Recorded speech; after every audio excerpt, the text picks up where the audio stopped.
Hello, everybody. Welcome back. And what's going on? It's the RapChat podcast. Now, before we head into the podcast, if you're watching on YouTube, make sure to like, make sure to comment, and also subscribe.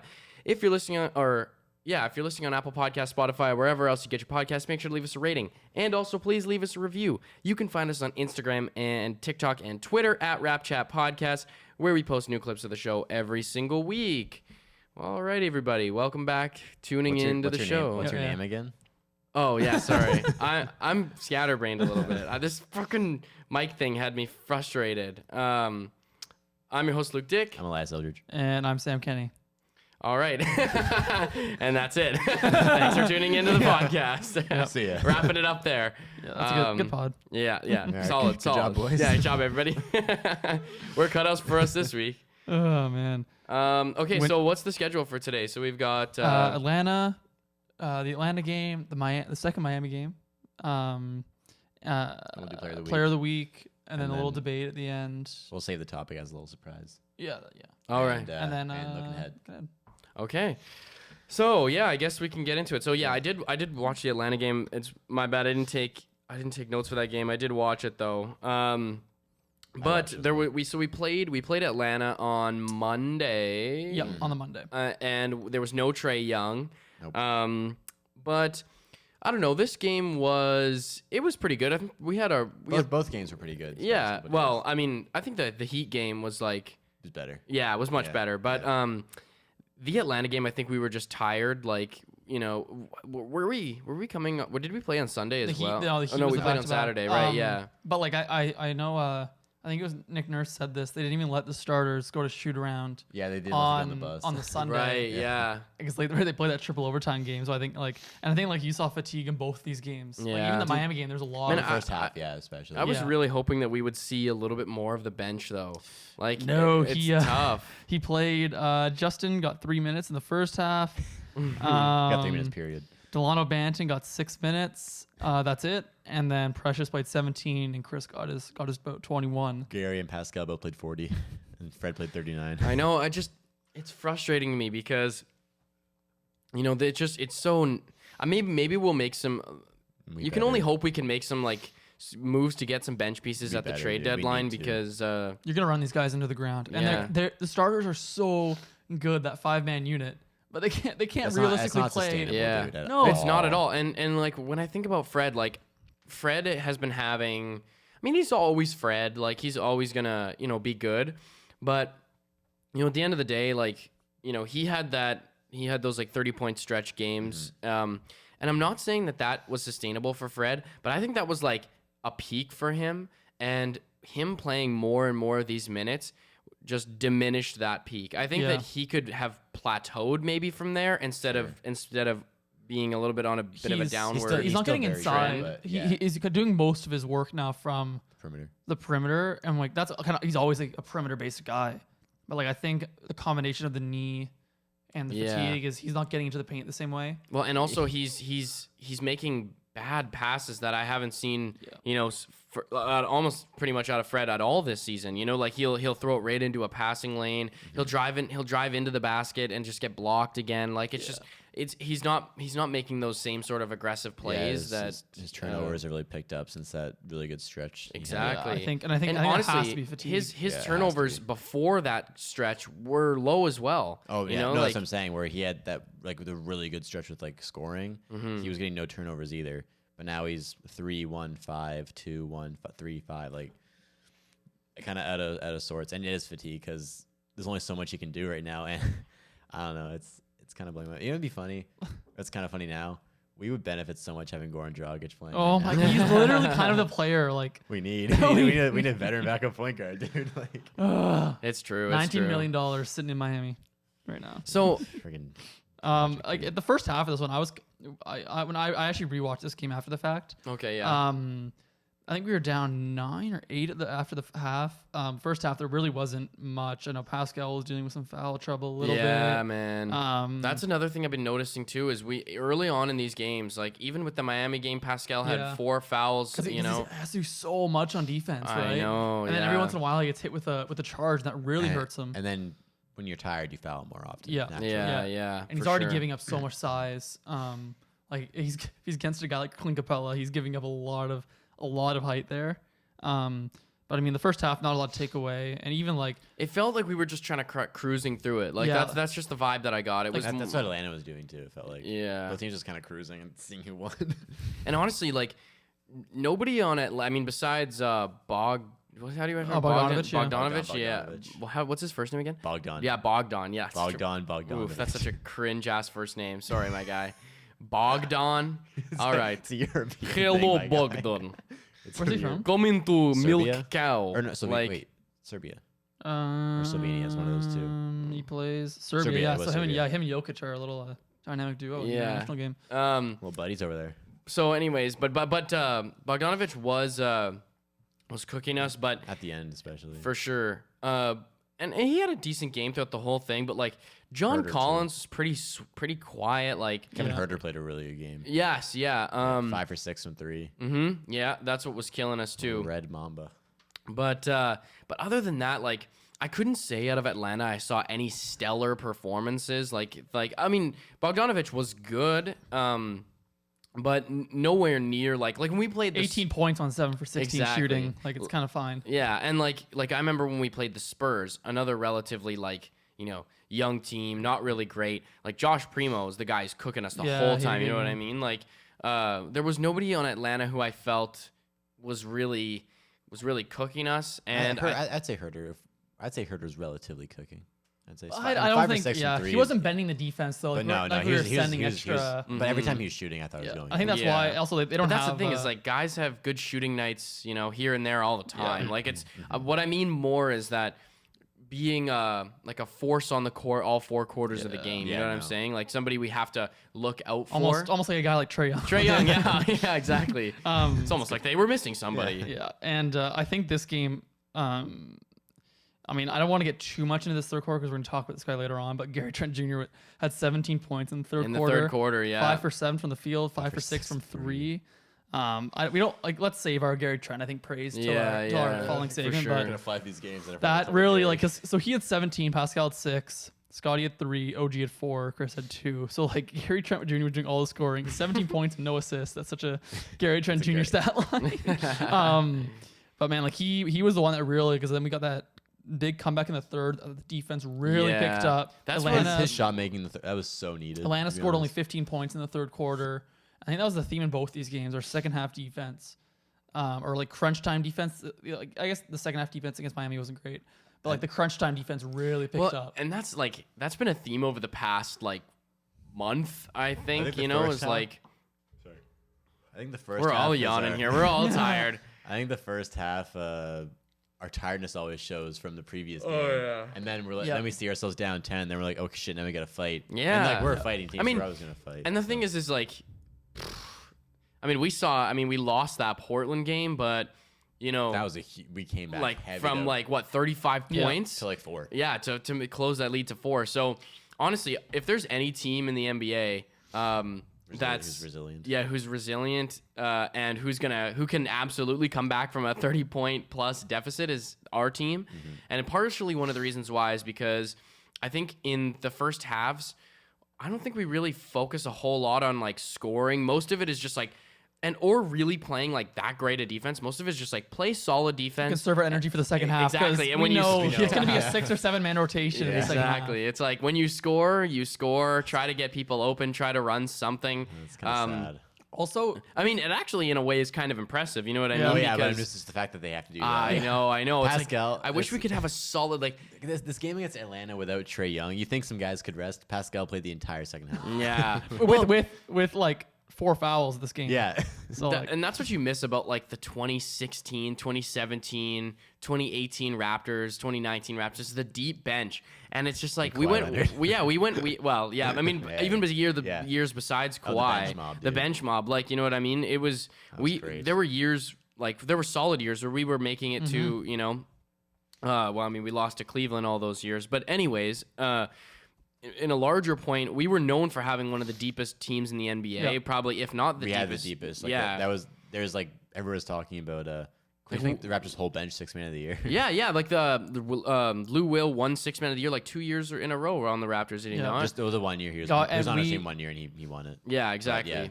But still though, he was like, and he would honestly 2014, 2014, and honestly he probably could have won it again. Like, you know what I'm saying? I Like, mean, he won it twice after that after he left. Yeah, once or twice after he left. Yeah, man. And like we had such a solid, we used to have such a solid bench mob, and now we just like we have nothing. We have Chris Boucher and Precious Achiuwa at one half of the court. Exactly, and it's like, especially, I mean, we're probably gonna talk about this, but Precious is one of those guys that it's like we just need to spend so much time developing him. He's not even close to where we want him, and like even though he's like, congratulations for him getting into the Rising Stars game. Like that's, to be honest, I don't get me started. That's what we were arguing about when we came in. Don't get me started, man. Really, he thought Denver Vassell should be there over him.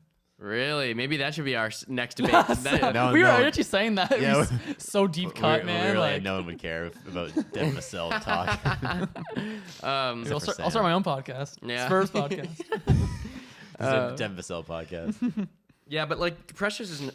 It's just you can't really depend on him for much other than defense. Yeah, which is a big part of the game, but you got to at least you could do is make a layup. Well, yeah, and that's what you were saying beforehand. We should talk about that stat. That we I guess. Go ahead. We found this stat where Precious Achiuwa is in the 98th percentile, meaning he's in the top 2% of easiest shots at the rim. At the rim that he's getting. So he's in the top of the league in easiest shots and at the rim. And he is literally in the 0th percentile, meaning he is the worst NBA player finishing at the rim. But he's getting the best. I really hope Masai shots. like shows him those statistics. I'm sure he's he's got to know, man. Think about the layups. See what you're doing. All over the practice gym, like just like pasted on every single wall. Like, poor guy. Yeah, torturing him with it. Yeah, poor Precious. I mean, before we get off of this one, maybe poor Precious. Talk about the down the stretch here. Pascal was phenomenal down the stretch. He hit some beautiful shots. Yep. Gary with 2 more threes in the 4th. Just good. Like this game was within 1 point, but it didn't really feel like, I kind of always felt safe that the Raptors would close it out. And they did. Yeah. OG hit a big 3 at the end. Off a really nice drive by Fred. Kicked it out to the corner. Kicked out the corner. Yeah, I remember that. OG nailed it. Wide open. Yeah, man, that's his corner. I guess he's hit the big shots from that corner. He hit this almost pretty much the exact same shot in the Miami game to put us ahead. Whatever it was, like 6 points, because they got within 2. And then OG came down and hit that 3. But I guess we'll talk about that during the Miami game. If you want like some big stat lines from this one, Gary keeps his 30-point streak alive. Spoiler alert, he kept it going. Is that what he shoots from? No. Gary 31 and 6 rebounds, 9 for 15 from 3, which is a career high. Yeah, right. That was the Atlanta game. The Atlanta game was a career high for 9 threes. I guess we could wait to the Miami game to say something. Yeah, 10 for 22 from the field. Pascal 25, 6 and 4, 2 and 2. Fred 16 and 11 assists. Scotty 7, 6 and 3 blocks. And then OG 15 points. And then the bench. Yeah, I thought Chris played really well. I thought his effort was really good, but that's an 3 every points. game thing. Yeah, no field goals. Justin Champagnie put back layup. He gets a lot of offensive rebounds. He doesn't put it back. Yeah, exactly. Nice to see him actually make one. There was, because again, like I watch all of the streams from the other teams, and I remember the Hawks announcers were talking about how Justin Champagnie is a great offensive rebounder, and how it's so surprising because of his size. Like he's just 6'5". Yeah, like he's not very tall. He's not crazy athletic. Not athletic either. Exactly, but he just has a will. He's a will, and he's got a a great eye for timing. You know what I mean? It's angles. Like angles. That's all what it is. And like we talk about this all the time about how guys go into the NBA and you have to know your role. It's like, well, if there's any role for him to develop, it's like, okay, shoot corner threes and get offensive rebounds. Like that's what we need. We don't really even need him getting defensive rebounds. I could care less about, because we've got guys who can get defensive rebounds. Do we? Well, I mean, based on the Miami game, that's actually something I do want to talk about. Because we have one guy getting defensive rebounds right now, and that's Pascal. That's Pascal, yeah. Just before we keep going, I just want to say this. The bench mob averaged 46.3 points a game. Can you imagine? In 2015, or 2016, 2017? 2018. Wow. Can you imagine having that? And that was before Kawhi came. That was the year before Kawhi Mars came. last year, yeah. And then we had all that young talent on the bench, and then you trade that for a good player in Kawhi, right? That's why we had a guy like Jakob Poeltl, right, a coveted asset for the Spurs. Right now we don't have that guy on the bench. Maybe Precious a team. I don't think teams look at Precious like that though. All right, not yet at least. You got the rising star, man. Yeah, got to start the propaganda. Also, shout out for Scotty Precious Barnes. Achiuwa. Did you say start the propaganda? Yeah, for Precious Achiuwa. MVP He's a Canada rising coming star, I'm just defensive gonna, player of like, the year candidate. You know, Every time I hear that word, it makes me think of just like The worst. it makes me think of like Sam starting an Instagram page where he takes pictures of Precious Achiuwa in like the Soviet Russia fashion, like in that same sort of style, and it's just like very like imperial looking. It's like all red and gold coloring, and it's got like the whatever it is, that the axe and the thing. There's like the famous Mao one of what is Precious, not Mao on it. Yeah. That'd be Just making it. I kind of want to go on Photoshop and see what that looks like. Let's do it right now. I mean, we could make it with Raptors colors, like with purple and red. Almost already is Raptors, yeah. All right. All right, is that everything? Yeah, That's all I've got. 'Cause I don't want to talk about Gary till later on. I mean, it's not that we almost lost that game, but I feel like they did get uncomfortably close to winning that game. It did. And I think near the end it got within 2 points. It was within one for a little bit, but Yeah, had like a crazy three. Right. They had the lead going to halftime, then we had that wicked third quarter. The third quarter won us the game. Yeah. But yeah, Miami, baby. back home. Back home Feels in like the they're- arena filled with This was- 500 fans. Yeah. 500. 500 Drake was fans. there. Yeah, Drake was Drake. there. He became a meme with Future Masai. Future was there too, apparently. What? Not Future. Was it Matt said Future was there? No, it's Future. OVO Future. Oh, shit. No, What? not. Is that, why is it called Future? It's already That's his Future. name. He Oh, come does, on, dude. Change that. You gotta switch that up, 'cause he- bro. yeah, Future, you gotta Future switch that up. Hendrix was not. Yeah. Because Matt said, "Oh, Future." Yeah. I didn't see him. I knew it wasn't the guy sitting with Drake. I was like, "Where's Future at?" No, Drake. it's the guy singing with Drake. Yeah. If But Future, big Miami Raptors fan, wanted to go to empty. I was like, "Why is Future there?" it was interesting to see Future Drake Prince, though there yeah. at that game. I mean, like I guess in Ontario, there's probably really not a whole lot to do. Hey, Why is he in Ontario? Hey, Future Drake? the print. Yeah, like I feel like he'd be in lives Florida there. right now or something. Yeah, or LA. yeah, That's exactly. very, he's not usually in. He's not in Toronto that see his much. hair and his beard though? Nappy, bro. Yeah, I guess he's He's just been chilling. he's hanging just out, yeah. depressed. After Rihanna got pregnant. You see those memes? Yeah. He's like, let me just go home, back to the cold. Yeah. Let me go watch this game at an empty stadium. Yeah. He was like, I don't know, never mind. Anyways, so it was interesting to see. Like, I was confused as to whether they were even gonna let in a crowd at this game. Are we calling this a crowd? Well, yeah, I guess these spectators. There was some It was- chance. it was There were a few slight chants abundance. there. When Few Gary was Gary going off, I heard chants, Gary. Hey, Gary! Yeah. Good job, Gary. Job! Oh, Gary Trent Jr. was there as well. Yeah, he was. Yeah. Yeah. Anyway, so let's get into this. So this is a good game. Honestly, yeah, I liked this game, man. I really Me liked too. this game. I think that the Heat really had it out for us. I think they really didn't want to lose a second time. No, to us, and then also especially they after, just lost to Boston by a yeah, lot. 30-point loss Yeah. to Boston. And they rested Butler and PJ, right? So they could play in this this game. game. They what? They rested. Oh, they but- rested. Oh, I thought you said they arrested. Oh, And no. I was like, wait, what? They got No. arrested? No, they For rested. They rested them against Boston, and I guess they're like, okay, we don't care if we lose to Boston. Let's try to beat the Raptors. Especially, yeah, because Boston is like, what is Boston right now? A failing team, failing I organization. hate that. They I kinda hate always that are. team. Yeah, so much. Tough. God. But I mean, Trade it one of them. sucks because Boston's got such a cool appeal. Like their colors are kind of cool. I don't like them. Boston. The green and white. I hate kinda everything. tired I of hate it. everything about the Celtics. Really? I hate them. He hates Bill Russell too. No, I don't. I don't hate Bill. But yeah, hate. I think Brad Stevens. I can't stand Boston. Don't even get me started. all right. No, I want to get you started. Let's Yeah. Next When time we play next Boston, time we play I love Boston, Boston. Yeah. I'll give my Boston next takes. game against Boston. I'll give my Boston takes. When do we next even time. play Boston? I don't even know. Maybe the very end of the year. Have like one more against Bro, they've them. played like 3 times already. Yeah, so we'll have a fourth later on. Yeah. All right, let's get into this. Yeah. So yeah. Wait, was this your game, Elias? Did you Yeah, take my this one? game. Okay. Yeah. No, this is your game, bro. Might as well have been. Jeez. All right, yeah. So the first quarter was kind of, we just mentioned this, but the guys looked real tired in the first quarter. Coming out, it's like every game. He's done. Oh, we can go us too. This threw me off. I wrote something down off the game and Just threw me off so hard. I was like, oh, well. Did it? Oh, I hope you were just gonna keep talking. I was like, I took a brief leave of absence from the podcast just to grab this I just can't do cue this. card that I wrote something down on. I can't do this without Luke. I need Luke's moral support. Something across me. You're just like looking into the void every time I leave.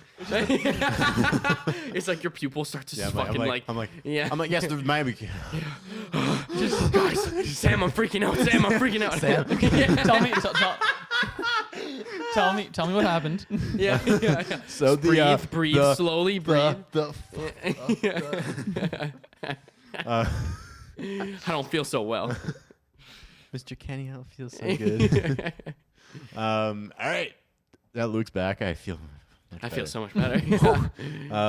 So first quarter. So guys look super tired coming off a back-to-back. Miami was also coming off back-to-back, but they had Jimmy and PJ rested.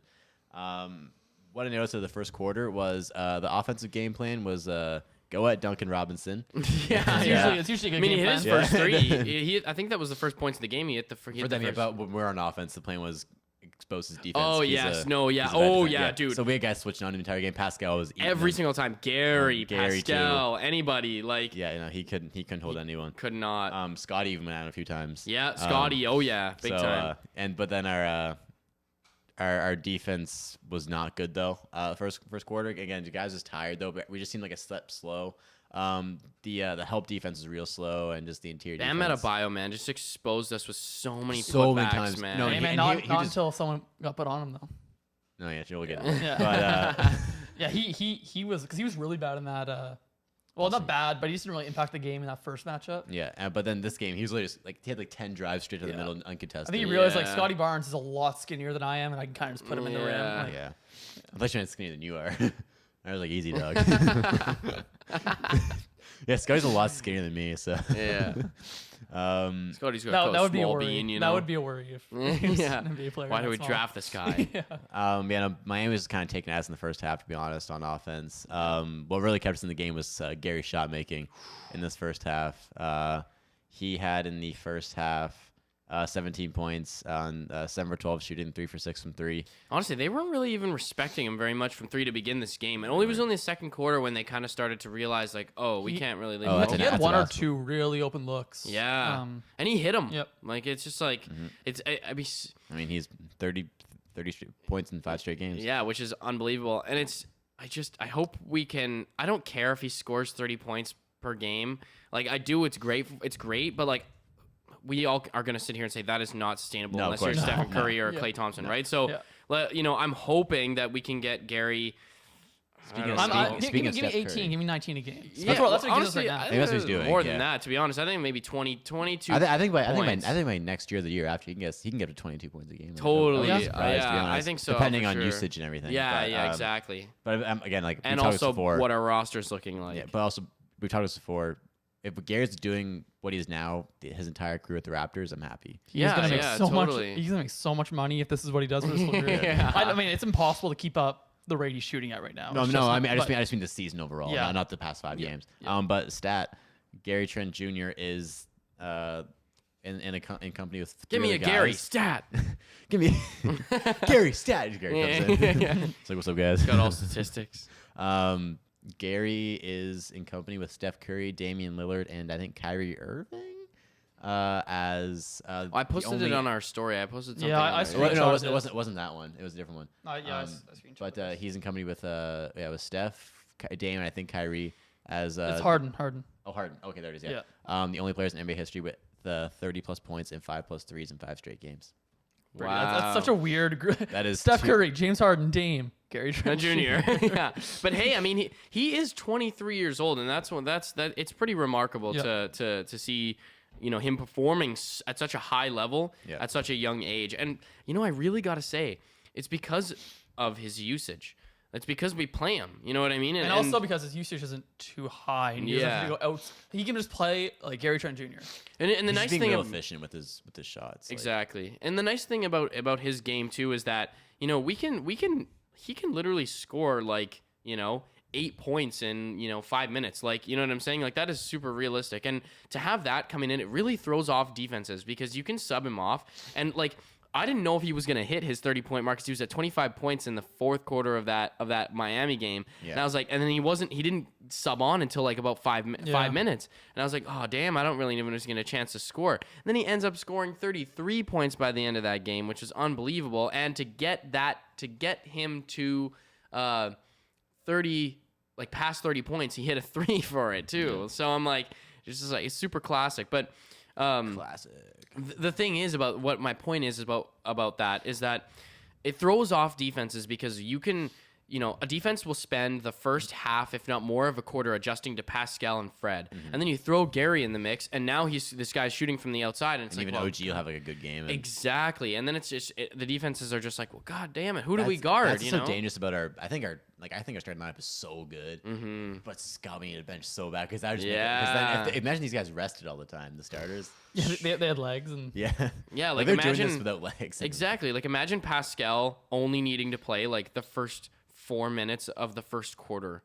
You know what I mean? And then we can just sub on our bench and dude, we just beat Miami while beating Atlanta the day before, who's been playing really well recently, while just coming off of the triple overtime game against the leading team in the Eastern Conference. 100%. I mean, Miami has been not playing as well as of recently. That's because we beat them 3 times. Yeah, 2 or 3 times in a row. Exactly. Before that, they were killing it until they played us in triple overtime. Really? Yeah. Oh, okay. Sorry, I thought they were doing I thought they had like a little bit of a downturn before that. No, they were number 1 in the East at that time. Interesting. And they just got there.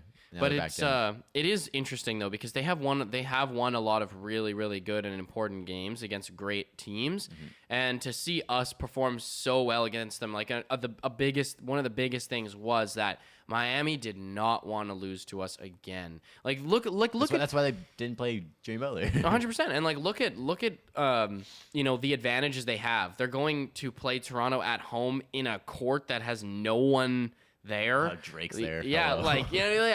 like who's Drake? Like Drake? Like what I'm saying? but for real though, like I mean, to be honest, I don't really know if this is. It's not an advantage for the Raptors to have an empty stadium. Like it's just not. No, it's almost like a neutral court. It is a neutral court. The whole point of home advantage is to have the fans on your side. Absolutely, and for us to be again just so tired from playing our guys, like not only did we come off a game where we played the most minutes out of a starting 5 in NBA history, and then going into the next game, winning that next game, while also playing our guys like 45. We snapped Atlanta's 7-game winning streak. What's that? Atlanta has 7-game winning streak, and we snapped it. Wow, I did not know that. Yeah. I mean, we didn't play Trae Young, but still, time. that's still a really good game. Yeah, we'll forget about that. Yeah. I think it would have been a different story if Trae played, but we'll forget about that. I think Fred would have locked him up, but relatively. We would have found an answer for him. I think so. But anyway, let's get into the second half here. Yeah. This you would actually know. Okay, sorry. Yeah. Go ahead. Fresh Prince of Dead Air. What? Wait. Where'd you cover that? I don't know. I heard it. I think I heard it on some podcast or some Reddit post or something. Yeah. Reddit boy. Look at you, little Redditor. You Redditor. Little Goose is wedded? Okay. What the hell is that? Yeah, I'm working on my demonic possession. You're doing really good. Thanks. People listening are like, okay, we're gonna have to cut this. No, it's fine. It's fine. There's like those random noises. Like, there's no context at all if you're listening. That's the fun. Okay, anyway, second half. Second half? Yeah. Now? Yeah. All right. We came out kind of flat looking, but luckily for us, we have a guy named Fred VanVleet in our team. Mm-hmm. And he went on an 11-0 run by himself straight out of the gate by hitting 3 threes and 2 free throws. And then Fred missed that last free throw, and Pascal got the O board and put it back. So that's another thing also we should mention is free throws are still sucking. I think that's a product of the fatigue a little bit. Yeah. Because I mean, if it was just Pascal missing them, that'd be one thing. But it's like Fred's missing them. Gary missed a bunch in this game. Gary missed a bunch. Yeah, it's true. It's true. Yeah, it's kind of weird though. At the same time, he's like it's a free throw. And yeah, it's the most controlled shot in basketball. You have no one around you. Historically good free throw. Like these guys have all had been good free throw shooters throughout their careers. Yeah. Maybe it's just because they're playing 40 minutes. I think that's probably what it is. Legs are dead. Really? Yeah, maybe. Oh, really? Sounds okay. kind of sus. What are you doing? I don't know, man. I'm just vibing. What are you doing, bro? Like, what? This is so unprofessional right now. God. You're not going to get anywhere like this, you know? Yeah, right. If we post this as like a separate like video, like what the fuck?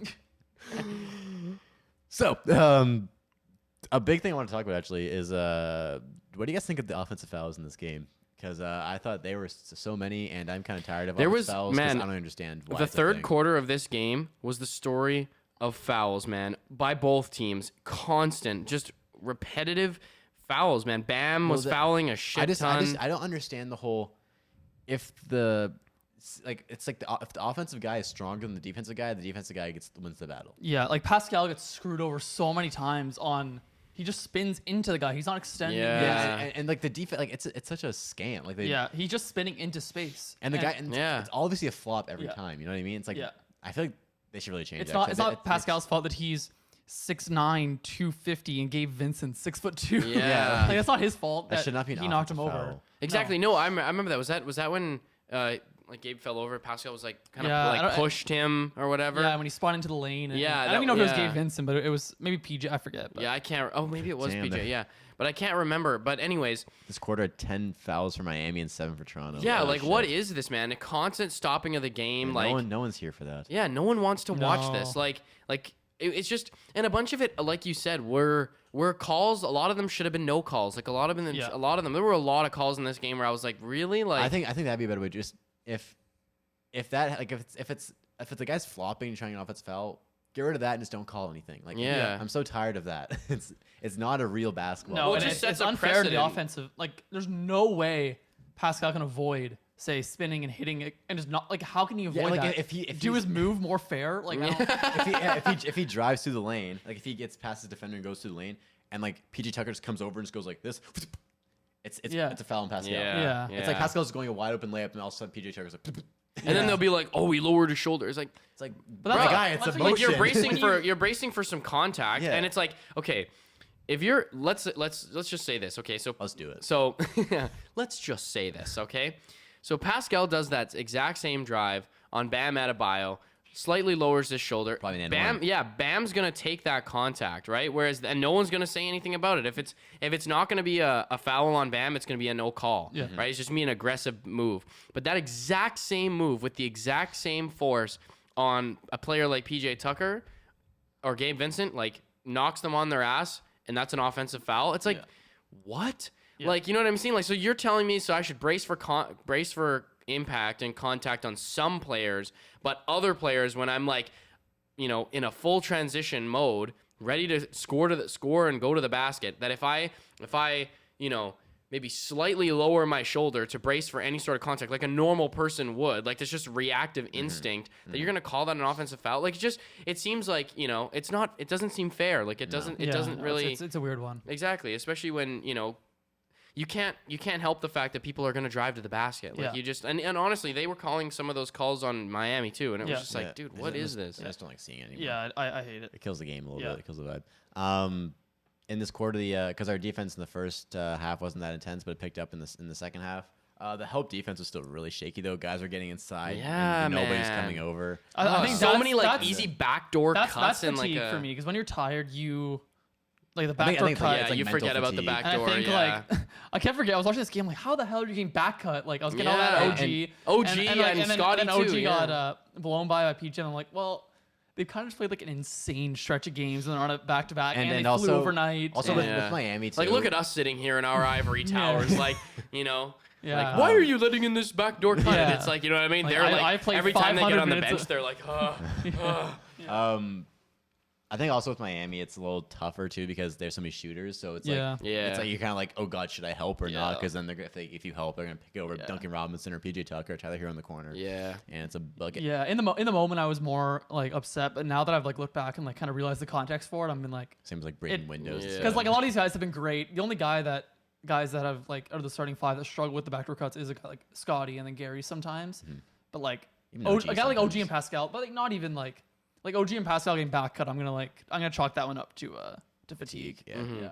And I think this was in the third quarter, but do we want to talk about OG's massive It dunk. was fourth quarter. We'll get there. We'll get there. My God. My God. My bad. It is your bad, but it's okay. Gary shot making again, man. We got about a Huge half for this an team. hour left, so we should probably almost done here. Gary shot making was huge, and it was a really cool play to close this quarter. Fred had the ball, and they had OG inside, and everybody else lined up. It looked like a football thing. That was awesome. And there's like 3 screen sets, and everybody's charged in. So weird. And it ended with a Precious putback dunk. So that was the game plan. Yeah. Off the glass pass from Gary to the Precious. That's exactly what it was. Yeah. Wait a second. That was OG. No, it was Gary missed it. Yeah, Gary missed the finger roll, and then Wait, maybe we're talking about. I think I'm talking about the last play of the game or No, something. It was the end of the third. That was at the end of the third. But OG, when they hit him, I No, thought that was at the end of the game. when they did the football play, and then No, Precious you're thinking of the inbound play where he lobbed it to OG. Yeah. No, Oh, my that's not- bad. I'm not talking about that. Oh, okay. And then so we get into the fourth quarter here, and Miami's trying to come back, but our defense is not letting them. Jimmy wasn't getting much going. Tyler Hero wasn't getting much going, and when they're not getting much going, no one else really is. Bam was getting some points for them. He had a good game, 32 points. But they came back at one point. bunch of threes. From some poor defensive possessions out of a timeout.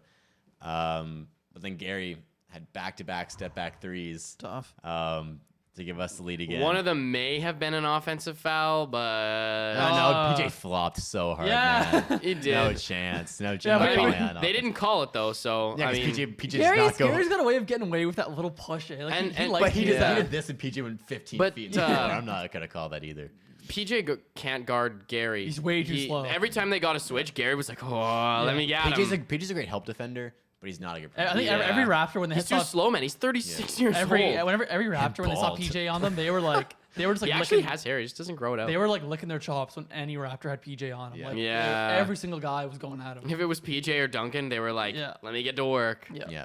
And then we see OG Anunoby posterize Jimmy Butler. That was in a the wild. face. How was that not in one, bro? Dude, I don't know. He literally did this. Dude, and that's the thing. Up, they that was collided in midair, and then OG went boom right down on him. That's a crazy dunk. Let me tell you this now. Wait, that happened before Gary's back-to-back threes, my bad. But yeah, anyway. That was a crazy dunk. And I'm going to say this right now. You'll never see that on Bleacher Report. You'll never see that on House of Highlights. On social media, You'll never see it on NBA, on the NBA Instagram account. I didn't see it on social media, period. But let me tell you this, though. If Ja did that, all over social Anytime media, Ja bro. on social media, I know, man. I love Ja, but I'm just saying. The last Bleacher Report. I'm trying to find a post around that time.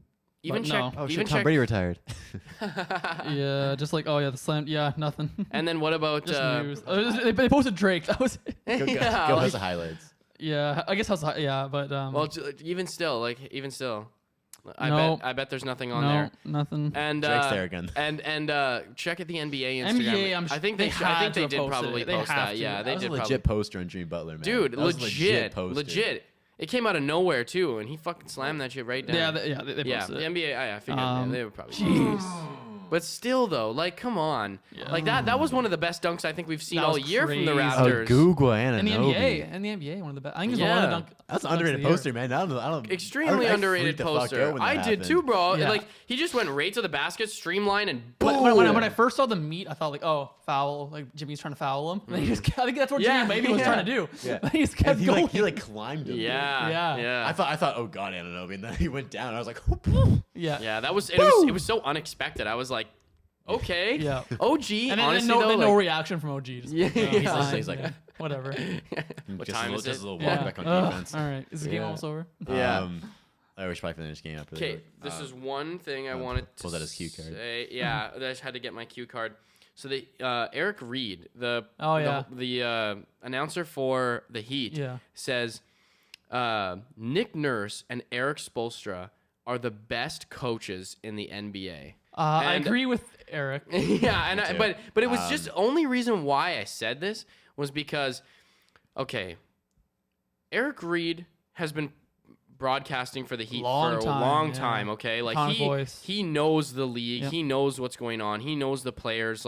He's a commentator that a lot of people know. Yep. You know, and to have him say on live television on air for when American people watch this broadcast, and he says that he believes that Nick Nurse might be one of the best coaches in the NBA right now, is extremely favorable. There's no doubt. Like, we can argue where Nick Nurse is. There's no doubt he's like what top 7 coach. I'd say top 5. Top 5 coach, right? I think Spoelstra is definitely the best coach in the NBA. Spoelstra, Nurse, Ty Lue, Monty Williams. I'd still say Steve Kerr's up there. But okay, fine. As an NBA I think coach, I think his rotations and his adjustments are really good. I think his Quinn Snyder's in there. Yeah, but Tyronn Lue, I think, has to be like. Yeah, Tyronn Lue. I put Nurse over Kerr and Lue. Yeah, I just think there's a lot of good coaches, but that's Nick. Like, it's Nick Nurse is kind of like a mad scientist. Like, we'll criticize him all. Yeah, and you can like see it in his hair sometimes. Yeah, and he's so emotional too, right? He's like, Palm Fisherman's friends. I saw Precious. Actually, looking at him, he's like Precious had like a putback, and he goes super hype at the timeout. So yeah, shout out. But I think that's probably why they Nurse, they like Nick Nurse, and he's such a he was on Murdoch Mysteries, like such a Canadian TV show, weird, like. I didn't know the TV show still existed. Until Me neither. I feel like like I've been seeing the same TV shows since I was 8 years old. Good marketing tactic. Loves it. Yeah. Good, yeah. Well, and it definitely seems like something that people from Atlanta, Canada would watch. Oh yeah. Yeah. My mom watches all the time. Yeah. It seems about right. But Nick is. It just was very complimentary to hear that from because. These broadcasters and stuff, I mean, like, they don't have to go out of their way to say that sort of stuff, especially on live American broadcast television. Like, that is a huge compliment to, the Raptors organization to compliment Nick Nurse in that kind of way, especially because he's, in terms of, his notoriety, it's probably fallen out quite a bit in American media since our 2019 championship. Like, people probably remember who Nick Nurse is, you know what I mean? So... they might just think he's the coach that yells, right? Yeah, and plays his Fair players enough, like though 100 he is minutes. also, but yeah. What's that? I say to be fair though, he does yell a lot. Oh yeah, no, for sure. But that's what I'm saying is that like if you were ever asking an yeah. American NBA fan, that's probably associated Nick Nurse with. But Anyway, anyway, he got lucky with Kawhi. Yeah. So why don't we spend the next maybe let's finish up this game really quick. Okay, yeah. There's this really clutch inbound play at the very end there. We're up 108, 106, 6 seconds left, and Miami's inbound defense is really good. We had to call a timeout the first time. And they almost got us to 5 seconds this time, but Scotty lobbed it to OG off the inbound to ice the game there. I can't. OG. Like, I thought OG was gonna slam that, and he's gonna place it. It's, put it in safely. Yeah. And some finals. It's like so gentle. He just had that massive dunk, and this one, it's like. I can't be too excited. I can't do too much. I'm way too. Yeah. I just think of someone else who said put it in safely. Sam knows all of Sam is just like gonna steal my computer and just edit out everything from this podcast. I'm only like, okay, can we praise Pascal some more? I gotta clip that. Put that at the top. Final stats: Gary Trent Jr. 31 points, continues his streak. Wow. Pascal. No, he had 33 this game, did he not? No, 31. 33. Oh, sorry, I'm looking at Atlanta. Sorry, my bad. 30. 33. Yeah. Because he hit those 2 free throws, I think. No, I was he had looking 31. I was looking at the Atlanta one. Or something like that. 33. Fred 21 and 30? 6 assists. It's 33. No. I mean, I can't remember. I think he had 27. Then he hit a 3 to get 33, and then after 3 to 30, and then I think he hit another 3 to hit 33. It's but fine. We we gotta finish this 4-6-30. No, wait. Let me. Pascal 16, 14 rebounds, 4 assists. All right.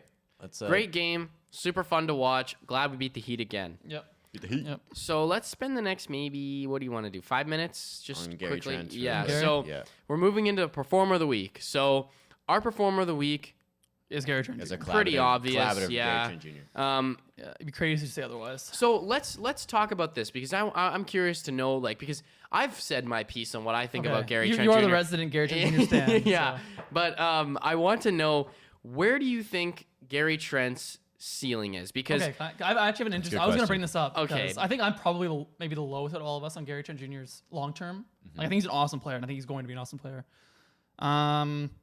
Okay, his ceiling for me still hasn't changed. I think there's a chance he makes maybe an all-star team in his career. I don't want to I love Gary Trent Jr. He is going to be an amazing player. I love what he does on the team. He is the perfect shooting guard to be on this team. I don't want to be negative, but No, it's fine. That's okay because he's our performer of the week. Yeah. Like, Yeah. Gary Trent Jr. is our performer of the week. We all think he's fucking awesome. Like he's awesome. yeah. Okay, so here's I guess why I don't think he'll maybe be that ceiling is when you look at the top players in the NBA, they have a more diversified skill set, and I mean we talk about how like I mean there's a lot of players in the league that do well without crazy athleticism or size, but that it is very rare to be like the elite group of players without that like size or athleticism, and that's something Gary like is a 6'5", not very athletic shooting guard, and that's just something very hard to be in the NBA. Like you can be it, but to be right, like Bradley Beal, he's like 6'4" and skinny, but he is crazy burst. He can get to the rim, right? James Harden in his prime. So wait, oh never mind. Keep going. And then with Gary, like I think he's such an interesting player, right? Because he is exclusively he will go an entire game maybe without even like I think in the first half of whatever one of these last 2 games it was, he just didn't even touch the paint. like he'll operate off of threes, catch and shoot, pull up, the whole thing, side steps, and then his side step or pull up mid range shot, and he is really effective. Like I don't understand how he is able, like if you look at his basketball reference page, he's shooting 42% from the field, which for a normal player not great. But when you consider how hard the shots he is taking are, that is like elite because he's not getting easy layups or dunks at the rim.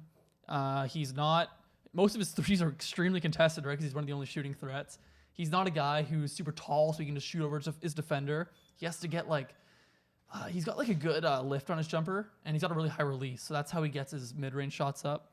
But yeah, the reason I just don't see him as that top tier, I guess, a shooting guard or an all-star, like a perennial all-star, is just because he literally does not go to the rim at all, and he doesn't get to the free throw line. And I just think those are 2 extremely important skills for an all-star, and then he doesn't play make. Like he's a microwave bucket getter, but he's very what makes him different from the other microwave bucket getters is that he's super consistent and he plays really high level defense. I think something that puts him over the edge of other guys that you're saying, like Bradley Beal, for example, something that he has an extra of is his defense. Yeah, that's true. Where Bradley Beal's not a good defender. No. And he's not athletic, right? But we can only assume that Gary's defense is going to improve. And that's right? what I was going to say also, where he has a lot of time before he hits his prime, where I think he can develop a lot more of these things. He can develop into a playmaker for all we know. We didn't know he was going to be a defender like this, right? That's true. So and that's what I was going to actually ask you was that where do you think it's possible for Gary to add certain facets of his game, like you said, I Sam? Think it's possible for sure. Okay, and that's interesting because you brought this up a number of times, Sam. Is that as good as of a player that he is, nothing will change your body type. Nothing will change your ability to be explosive. Like you can work within a range of yourself, but at the end of the day, you can't just he's not going to become Donovan Mitchell overnight. Yeah, exactly. Yeah. Another thing though is or even Jamal Murray. When it comes to scoring around the rim, I don't think I'm preventing him from doing what Kyle and Fred do. I think Kyle's. Yeah, that's where I was. I'd say prime Kyle's way more athletic than Gary Trent. Around the rim, and that's what I was going to ask you. Is that do you think that Gary's ceiling is similar to Fred's ceiling? Like, do you think here's my give my answer for Gary's ceiling. I'm kind of similar to Sam in the fact that you don't see a lot of guys with his build and his skill set become an all-star. You see guys like him become really great 4th, 5th guys in the starting lineup, which what he is right now. But again, that being said, he just turned 23 years old. So I mean, who knows what the future holds, right? I mean, again, this time last year, he was the worst defensive player on our team. I couldn't stand watching him last year. I couldn't stand it. And now his defense is perennial. Yeah. So and it was good during this Miami game too. Like he had super active. I mean, he has this. How many? What did he have for steals? I think he had 5 a few games ago. Yeah, and then I think he had maybe 1 or 2 steals during this game. He had 1 steal. Yeah, is he still? What's his league average? He's still up top 4 and 5 in the league. He's basically at two a game. Yeah. Okay, yeah. And so what's the does it exactly say in terms of leading on statistics in terms of the steals? Well, he's. But also, again, Gary is not that type of guy who would ever lead in an assists category as far as we of course conceive not. of him but that's now, not what we got to ask for him. If he's getting 4 assists a game, I think that's amazing for him. But I think just there's a lot more he has to add to his game, which like I don't want to ask that out of him because he's already added so much. He's been so good. But he looks pretty polished the way he's playing out there. Like, I mean, like if you just left him the way he is playing, he's tied for second. Wow, and he's 0.1 behind first. Yeah. So wow, with who? Jonte Murray leads the league, and then he's tied with Marcus Smart and CP3. Wow. Yeah, and so like, you know, if Gary just remained the same player he is right now and was that way for the rest of his NBA career, he would have a solid his career. next contract's going to be worth $100 million. Exactly. And he won't be a Raptor though. Yeah. But, you know, what is, in terms of, do you think Gary has the ability to become a playmaker? Is that something that like, based on maybe what you... stopping him. I don't think he could become like, I think he could be like a just below average maybe. I think he can become a better, I don't want to say playmaker in terms of like, getting assists and things like that, but I think he can become more of a see the floor type guy. But then also, if you do that, that's kind of taking away what he does now a little bit. Yeah. So I think like I'd rather him stay a scorer and not become a playmaker. Right. Because he's not going to be like Pascal, who's going to Gary Trent Jr. is not the type of guy who's ever going to draw like a double team just because he doesn't get downhill. He can't do enough. Right. So he's the type of guy. They're always going to be one guy, and he's he's not going to be like a Pascal who's kicking out and then stuff like that. But and then like I think. We look at Bradley Beal. I think they're pretty similar the way they play. Yeah, Beal's become a good playmaker. Though. Like Beal, and that's what I was gonna say. Where Beal's become a good playmaker, but also that's because he's the guy in Washington. Yeah. Where I think that's the only kind of forced into that role. Yeah, like I mean, because he was forced to become a good playmaker. He wasn't a good playmaker his whole career. Especially like with John Wall, he was like, "Why I don't have to do it?" Yeah. But John Wall's gone, so now he's like, "Okay, someone's got to play make, so I can." But the thing that maximizes his playmaking is that he can get to the rim and break the defense down. Yep. I think the whole thing for Gary is if he can get to, if he could get to the rim. I think if he could get to the rim, oh my God, he'd be unreal. He would be an all-star. Yes, he'd be an all-star this season. It's really that's really holding him back. But to be think about like his like a guy like I mean if you saw him on the street, yeah, he's 6'5", but like a guy who's not crazy measurable, like he doesn't have a crazy wingspan, he's not putting his head at the rim. The fact that he is maximized, but we don't even know if he's maximized it yet. But like the fact he is where he is, like just literally on pure like. He has never taken open shots. It's pure. Just they're fading and falling and 1 foot. Like and he's honestly been taking those types of shots all season. And he is an elite shot maker. Yeah. Like he is top of the shot creator as he's well. He's a better shot maker than like Chris Middleton.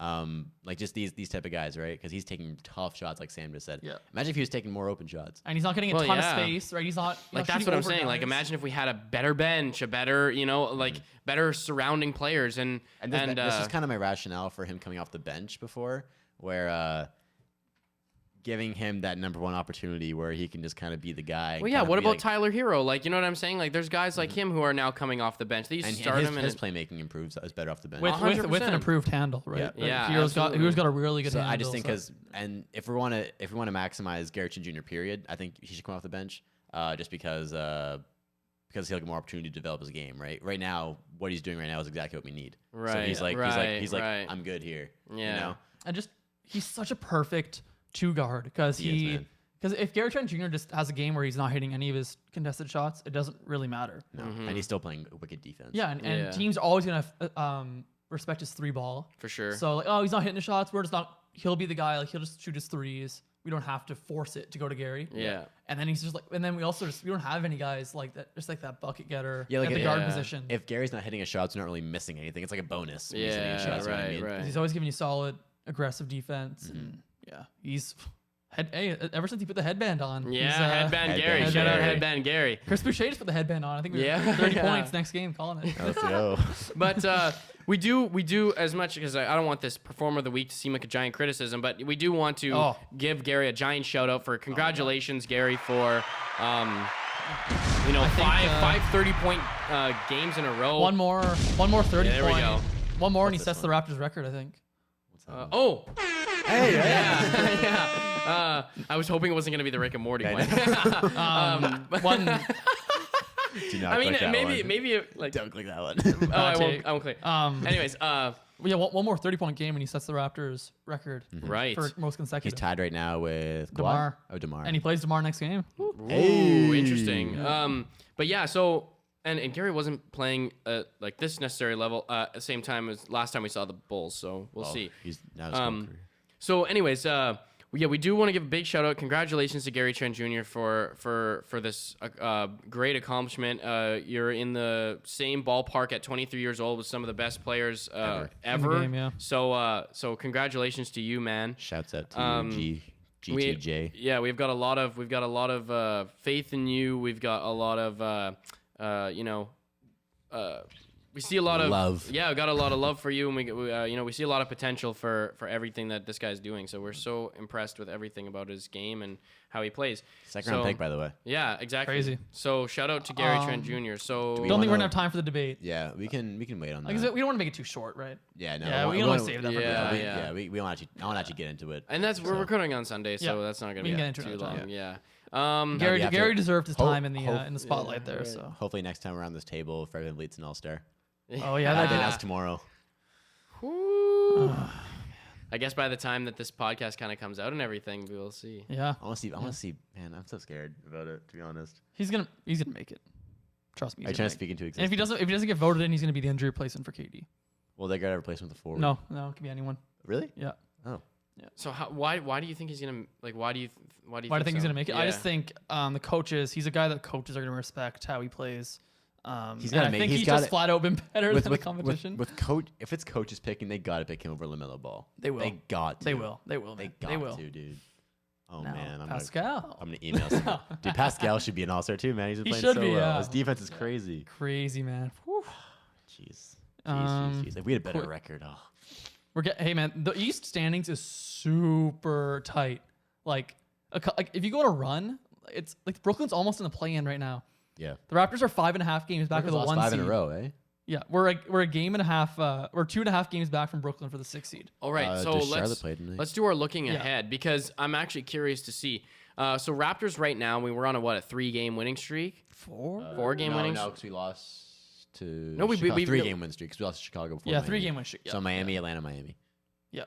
But didn't we play? We lost to Chicago before the Miami. Yeah, but that's what I thought. I thought we played Charlotte after we played Chicago. No, we played them before. We played them before. Yeah. They played Boston tonight. That's a big game for both teams. So wait, what? Charlotte plays Boston tonight. Oh, okay. So looking ahead, we got the Bulls on Thursday in Toronto again, another back-to-back. And then we've got the Hawks on Friday. This stretch where we play all these teams. Did you guys know that it's an NBA rule you can't practice after a back-to-back? Oh no. Oh, yeah, the NBA made that rule. So like you can just do a shoot around. But teams can't actually practice. That makes sense. Yeah, that makes sense. Yeah. I mean, it's for people's sanity. Seriously. Yeah. So, what do you guys think? Do you guys think we can go on a little bit of a win streak here, or what's the? Yeah, why not? I mean, if Gary is still balling, no one can guard him on Chicago right now with Lonzo and Caruso out. Right. Yeah. Bulls have such a bad defense right now. Yeah. Like I think everyone's gonna who's gonna guard Pascal and OG? The Bulls have been really shaky with those two guys, to be honest. Like that, so we have a chance against them, and then we got Atlanta again. Yeah, I just their hope defense is bad. Also, I'd honestly like to see us beat Atlanta by more. I mean, I'm gonna guess Trey's back. I assume so. I think he just had like a sore shoulder. Yeah. So if we take just one of these, one of these 2 games, because I think fatigue is gonna have to kick in at some point, and another back-to-back, then I'll be happy with that. Yeah, but, likewise. But winning both would be really cool. Yeah, I want to beat Chicago. Win both. I want to beat Chicago. Yeah, they beat us twice. Yeah, I would this like year, to beat Chicago as well. Yeah, even if they are like down some players. Yeah, and that's whatever. We've been down players this whole season. Yeah, that's facts. All right. Okay. It's frustrating me because I felt like I had one more last thing to say about Gary Trent Jr., but I really can't remember what it was. I like his hair. Well, let's hope he gets a 30-point game next game, so you can talk about it on the next Somebody one. was making fun of his forehead, and I was like, yeah, like, cause I guess. That's why I put the headband on. But I was like, but when you look at it before though. Well, when you look at it when he's playing, like, I don't notice the forehead. fact that big forehead. I think sometimes that just the angles that they, I don't know. When he plays, I don't notice it. You ever see that picture of? I mean, he doesn't have a forehead in this picture. Oh god, he has a rookie picture. Yeah, his rookie picture's bad. It's bad. It looks like a normal forehead. It goes back pretty far. No, that picture's bad. No, but look at the one where he has his dreads like over his hair, or even just a picture of him. It looks like recently. a very normal forehead. That's a normal forehead. Yeah, I'm saying I don't know. People are. It's no better or worse than Scotty's. Yeah, it's the same. Yeah. Get out of here, Get haters. the fuck out of here, you motherfuckers. Haters. Anyways, yeah. So also, I don't want to be presumptuous, but I think we might have some exciting news coming down the pipeline for anybody who's listening into the show. Wait? No. I'm just teasing. Okay, I'm yeah. teasing. Trust me, guys. I know my media. Do you guys feel media teased now? Yeah. Be ready for it. Exactly. So we might have some exciting news coming down the pipeline. We don't want to, say anything quite yet, but we'll just let you guys know that, Some bigs on the way. Yeah, and with just your boys. Exactly. So. RapChat. Without any further ado, I guess we can just kind of wrap things up right now. Sorry if this podcast was a little bit more, a little bit strange. That's fun. It's a fun one.